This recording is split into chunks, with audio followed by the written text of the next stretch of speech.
তারপরে চলে আসেন এবং যার যার ইউনিয়নের থেকে জাতীয় নেতৃবৃন্দ ছাড়া জেলা আমার থানার নেতৃবৃন্দ, জেলা নেতৃবৃন্দ, যার যার ইউনিয়নের থেকে আপনারা নেতৃত্ব দিয়ে সারা বাংলাদেশের একটা মিডিয়ার মাধ্যমে একটা বিশাল একটা শোডাউন আমরা করে দিব।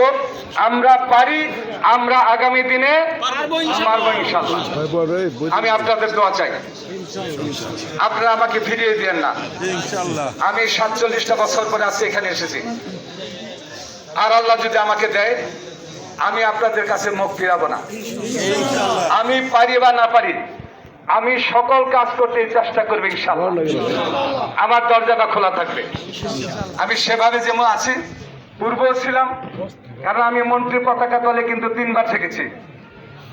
আমি এমন একজন ব্যক্তির সাথে ছিলাম, সেই মন্ত্রী আমি তার সাথে মন্ত্রী এমন অবস্থা ছিলাম, আমাকে সেই পর্যায়ে ছিল।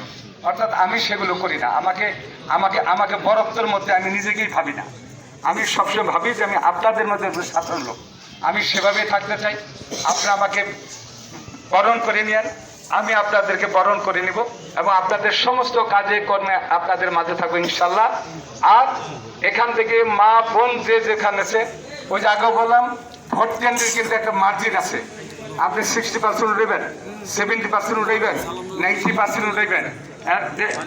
এরা কি বলবে যেটা নির্বাচন এলাকা, ব্যাপক ভোট সেখানে আমার জন্য অপেক্ষা করছে, জনতা তারিখ সেটা না, সেটা করার জন্য কষ্ট হলেও আপনারা নির্বাচনের দিন সকলেই গিয়ে ভোটটা দিবেন।